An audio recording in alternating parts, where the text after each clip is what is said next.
নমস্কার বন্ধুরা, welcome to final study. তো গত ভিডিওতে আমরা আপার প্রাইমারির সমস্ত কিছু নিয়ে আলোচনা করেছিলাম। তো তোমরা বারবার মেসেজ করছিলে যে স্যার ডিটেলস সিলেবাসটা যদি একটু দিতেন তো সুবিধা হতো। তো আজকের এই ভিডিওতে আপার প্রাইমারি আমরা ডিটেলস ভিডিও, ঠিক আছে, সিলেবাসের ডিটেলস নিয়ে আলোচনা করব। তো একটু ওয়েট করো, ঠিক আছে। দেখো, তো তোমাদের সমস্ত কিছু জানিয়েছিলাম, তো এই পিডিএফটাও তোমরা পেয়ে যাবে। কীভাবে পাবে ভিডিওটা দেখতে থাকো, বলে দেবো। ওকে, তো দেখো ডেসক্রিপশন বক্সে একটা গ্রুপ আছে, হোয়াটসঅ্যাপ গ্রুপ, সেই গ্রুপে জয়েন করে যাও। তোমাদের আপার প্রাইমারি বা টেট রিলেটেড একটা গাইডেন্স গ্রুপ করা হয়েছে, সেখানে তোমাদের সমস্ত প্রশ্নের উত্তর দেওয়া হবে, কিছু নোটস দেওয়া হবে, ঠিক আছে, গাইডেন্স পাবে, আর এই পিডিএফগুলো কিন্তু পেয়ে যাবে, ঠিক আছে। তো তারা কিন্তু ডেসক্রিপশন বক্সে দেওয়া লিঙ্ক আছে একটা হোয়াটসঅ্যাপ গ্রুপের, চলে যাও, সেখান থেকে তোমরা হোয়াটসঅ্যাপ গ্রুপটা জয়েন করো। সকলেই যেন কমপক্ষে 50% নম্বর লাগবে, স্নাতক পাস হতে হবে, অর্থাৎ গ্র্যাজুয়েশন পাস হতে হবে, তারপরে কিন্তু তোমার বিএড থাকতে হবে। ওকে, তোমার এসসিএসটিদের জন্য 5% কিন্তু তোমার সংরক্ষণের ব্যবস্থা আছে। যারা গ্র্যাজুয়েশন প্লাস ডিএলএড করছো তাদের কিন্তু কোনো পার্সেন্টেজের ব্যাপার নেই যে 50% পেতে হবে তোমার স্নাতকে। তারা কিন্তু এমনি মানে পাস করলে কিন্তু হবে। Graduation simple graduation pass plus কিন্তু ডিএড থাকলে কিন্তু তারা পরীক্ষায় বসতে পারছে। এগুলো সমস্ত কিছু কিন্তু আলোচনা হয়ে গিয়েছিল, তোমরা একবার দেখে নিতে পারো, ঠিক আছে। কি কি মার্ক ডিভিশন আছে, কত নাম্বার পরীক্ষা, জাস্ট এইটুকু দেখলেই মানে বুঝতে পারবে। এবং চলে আসো এবার যেটা আলোচনার বিষয়, যে যাদের সায়েন্স আছে, ঠিক আছে, যাদের সায়েন্স স্ট্রিমে যারা স্টুডেন্ট, যারা বিজ্ঞান রয়েছিল, যারা উচ্চ মাধ্যমিকে, তারা গণিত এবং বিজ্ঞান থাকবে তাদের, ঠিক আছে। এবং যারা আর্টস ব্যাকগ্রাউন্ডের স্টুডেন্ট তারা কিন্তু সমাজবিদ্যা নিয়ে পড়বে, ঠিক আছে, মানে পরীক্ষা দিতে হবে। এই যে তোমার যে লাস্টের যে 60 মার্ক, এটা কিন্তু এইভাবে ভাগ হয়। যারা সায়েন্স ব্যাকগ্রাউন্ডের তারা গণিত এবং বিজ্ঞান নিয়ে তাদেরকে এক্সাম দিতে হবে, আর যারা আর্টসে তারা কিন্তু সমাজবিদ্যা কিন্তু থাকবে। ওকে, তো শিশু বিকাশ থেকে যেগুলো যেগুলো তোমার আসে, একদম সিলেবাস পাই টু পাই বলে দিচ্ছি, একদম 15 মার্ক কিন্তু এখানে আসে।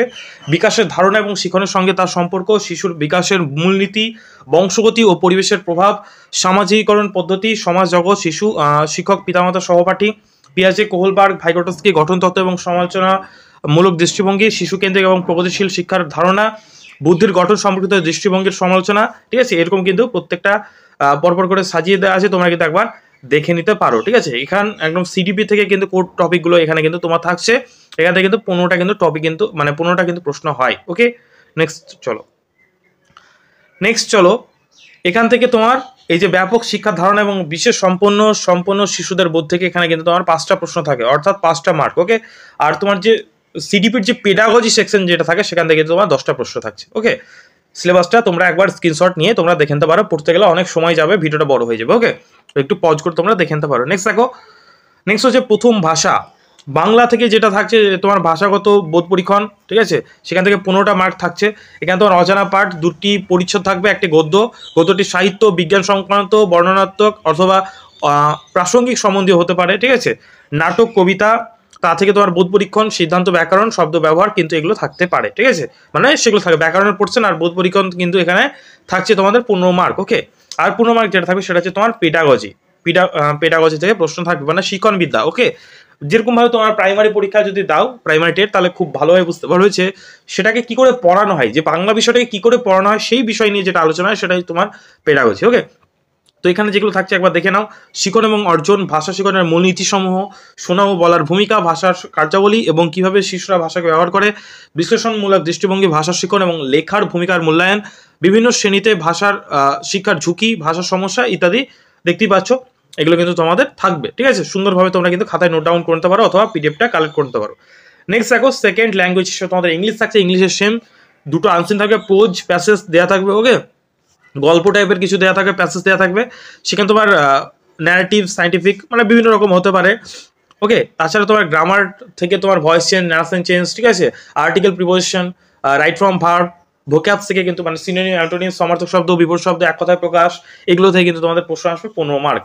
আর সেকশন আসবে পেডাগজি থেকে, language development, is learning and acquisition, principal of language teaching, role of listening and speaking, function of language and how to children use it as a tool. মানে বাংলা আর ইংলিশের ক্ষেত্রে পেডাগজিটা কিন্তু সিলেবাসটা দেখো একটু ভালো করে, একদম সেম, ভালো করে কোনো একটা সাবজেক্টে পড়লে কিন্তু তোমাদের হয়ে যাবে। ওকে, তোমরা কিন্তু একটু দেখে নিতে পারো, মানে প্রত্যেকটা পড়ে বললে অনেক বড় হয়ে যাবে ভিডিওটা, ওই জন্য পড়ছি না। ওকে, একবার দেখে নিও তোমরা।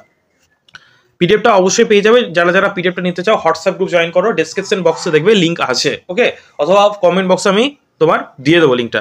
গণিত থেকে 30টা প্রশ্ন থাকবে, তার মধ্যে 20টা তোমার কন্টেন্ট থেকে আসবে, যার মধ্যে তোমার বাস্তব সংখ্যা তত্ত্ব, বীজগণিত, জ্যামিতি, পরিমিতি, ডেটা হ্যান্ডলিং থেকে প্রশ্ন থাকবে, আর হচ্ছে বাকি 10 মার্ক হচ্ছে পেডাগজি, ম্যাথের পেডাগজি থেকে যেগুলো আসবে দেখে নাও, সুন্দর করে কিন্তু দেওয়া আছে। ওকে ওকে নেক্সট দেখো বিজ্ঞান থেকে তোমার 30টা প্রশ্ন থাকবে, তার মধ্যে কন্টেন্ট থেকে থাকছে তোমার 20 মার্ক। কি কি সিলেবাস দেখো, খাদ্য, বাসস্থান, ওকে, কাজ, চুম্বকত্ব, ধাতু, তড়িৎ, প্রাকৃতিক ঘটনা, আবিষ্কার, এগুলো থেকে কিন্তু তোমার প্রশ্ন হবে সায়েন্সের ক্ষেত্রে। আর বিজ্ঞানের পেডাগজি থেকে থাকছে 10 মার্ক, কোন কোন জায়গা থেকে আসবে দেখে নাও, বিজ্ঞানের পরিকাঠামো, প্রাকৃতিক বিজ্ঞানের লক্ষ্য উদ্দেশ্য, এগুলো থেকে। ওকে নেক্সট দেখো যে সমাজবিদ্যা সিলেবাস, মানে যারা যারা আর্টস ব্যাকগ্রাউন্ড, এটা যেটা বললাম সেটা যারা সায়েন্সের স্টুডেন্ট তারা কিন্তু গণিত এবং বিজ্ঞানে কিন্তু তোমার পরীক্ষা দেবে, মানে তোমরা পড়ে পরীক্ষা দিতে হবে। আর যারা আর্টসের রয়েছে, ঠিক আছে, 11-12 আর্টস নিয়েছিলে তারা কিন্তু সমাজবিদ্যা পড়বে। সমাজবিদ্যায় কি কি পড়তে হবে, ইতিহাস, ভূগোল, রাষ্ট্র বিজ্ঞান এবং অর্থনীতির কিছু কিছু জায়গা, ঠিক আছে। ইতিহাস থেকে কি কি প্রশ্ন থাকবে দেখে নাও, কোন কোন জায়গা থেকে প্রশ্ন হয়। বিষয়বস্তু হচ্ছে 40 মার্ক, টোটাল 40টা প্রশ্ন থাকে, ঠিক আছে। তো দেখে নাও কখন কোথায় কিভাবে প্রথম সমাজ, প্রথম কৃষি, পশুপালন, প্রথম শহর, প্রাচীন রাজ্যসমূহ, নতুন ধারণার উদ্ভব, ওকে, প্রথম সাম্রাজ্য, দূরবর্তী দেশসমূহের সঙ্গে সংযোগ, রাজনৈতিক উন্নয়ন, কৃষ্টি এবং বিজ্ঞান, নতুন রাজা এবং তার সাম্রাজ্য, দিল্লির সুলতান ইত্যাদি। ওকে তাহলে এগুলোতেই কিন্তু তোমার থাকছে। তাহলে এই সমস্তগুলো পরপর করতে হবে না, কিন্তু একটু পজ করে একটু দেখে নিতে পারো। ভূগোল থেকে যেগুলো থাকবে সেগুলো হলো সমাজবিদ্যা এবং সমাজবিজ্ঞানের হিসেবে ভূগোল, গ্রহ সৌরজগতের মধ্যে পৃথিবী, গোলক, সাময়িকভাবে তোমার পরিবেশ, প্রাকৃতিক এবং মানবিক পরিবেশ, ঠিক আছে, বায়ু, জল, মানবিক পরিবেশ, এগুলো থেকে কিন্তু তোমার প্রশ্ন থাকছে, একবার স্ক্রিনশট করে নিতে পারো। ওকে নেক্সট দেখো সামাজিক এবং রাজনৈতিক জীবন থেকে যে প্রশ্নগুলো থাকবে সেগুলো হচ্ছে তোমার বৈচিত্র্য, সরকার, মানে রাষ্ট্রবিজ্ঞানের কোর যে টপিকগুলো রয়েছে, স্থানীয় সরকার, জীবন গঠন, গণতন্ত্র, রাজ্য সরকার, মাধ্যম উপলব্ধিকরণ, ঠিক আছে, লিঙ্গগত বৈষম্য, সংবিধান থেকে কিন্তু ভালো লেভেলে কিন্তু প্রশ্ন কিন্তু থাকে, বিভিন্ন রকম তোমার আর্টিকেল, রাষ্ট্রপতির ক্ষমতা, প্রধানমন্ত্রীর ক্ষমতা, ঠিক আছে, এছাড়াও তোমার বিভিন্ন রকম ইম্পর্টেন্ট আর্টিকেল অ্যামেন্ডমেন্ট, সংবিধান সংশোধনী, এগুলো থেকে কিন্তু তোমার প্রশ্ন কিন্তু আসে। ওকে তো অবশ্যই এগুলো পড়তে হবে। সংসদীয় সরকার, বিচার ব্যবস্থা, মানে আমাদের যে judiciary system, supreme court, high court, okay, Rajya Sabha, Lok Sabha, এগুলো, সামাজিক ন্যায় এবং তোমার প্রান্তিকীকরণ, এগুলো থেকে প্রশ্ন আসে। এবং এছাড়াও তোমার এডুকেশন থেকে প্রশ্ন যেই টপিকগুলোর উপর আসে সেগুলো হচ্ছে সামাজিক বিজ্ঞান বা সমাজবিদ্যার ধারণা এবং প্রকৃতি, শ্রেণীকক্ষের প্রক্রিয়াসমূহ, কাজকর্ম এবং আলোচনা, সমালোচনামূলক চিন্তনের বিকাশ, জিজ্ঞাসা বা অভিজ্ঞতামূলক প্রমাণ, সামাজিক বিজ্ঞান বা সমাজবিদ্যা শিক্ষণের সমস্যাসমূহ, উৎস, প্রাথমিক এবং গৌণ প্রকল্প কর্ম মূল্যায়ন, এগুলো থেকে কিন্তু তোমার এডুকেশন থেকে প্রশ্ন আসে, ঠিক আছে। তাহলে আশা করি বুঝতে পারলে টোটাল সিলেবাসটা, এইগুলো থেকে কিন্তু তোমাদের একদম ফুল সিলেবাস, ঠিক আছে। ভূগোলের সিলেবাসটা আরেকবার দেখে নাও, ঠিক আছে, এগুলোতে কিন্তু প্রশ্ন আসবে, তোমাদের অবশ্যই পড়তে হবে। একটা জিনিস আবারও বলে দিই, যারা যারা সায়েন্স ব্যাকগ্রাউন্ডের স্টুডেন্ট তাদের জন্য শুধুমাত্র তোমার ম্যাথ এবং তোমার সায়েন্স পড়তে হবে। আর যারা আর্টস ব্যাকগ্রাউন্ডের স্টুডেন্ট তাদের জন্য তোমার এই যে সমাজবিদ্যা, যার মধ্যে থাকছে তোমার ইতিহাস, ভূগোল, রাষ্ট্রবিজ্ঞান, এগুলো কিন্তু তোমার থাকছে, ঠিক আছে, এগুলো পড়তে হবে, ঠিক আছে। তো তারা একটু মানে ওই জায়গাটা একটু দেখে নেবে। আর এই যে তোমার যে সিডিপি, বাংলা, ইংলিশ, এগুলো কিন্তু সবাইকে কিন্তু পড়তে হবে। ওকে একবার এই জায়গাটা দেখে আরেকবার বুঝিয়ে দিই ব্যাপারটা, যে দেখো শিশু বিকাশ শিক্ষা বিজ্ঞান থেকে 30টা মার্ক থাকছে। ওকে প্রথম ভাষা 30টা মার্ক, দ্বিতীয় ভাষা ইংলিশ 30টা মার্ক। আর এখানে কিন্তু চেঞ্জ হবে, যে গণিত এবং বিজ্ঞান থাকবে সায়েন্স স্টুডেন্টের জন্য, আর হচ্ছে সমাজবিদ্যা সেটা পড়তে হবে যারা আর্টস নিয়ে পড়াশোনা করেছে 11-12। ওকে আশা করি বুঝতে পারলে।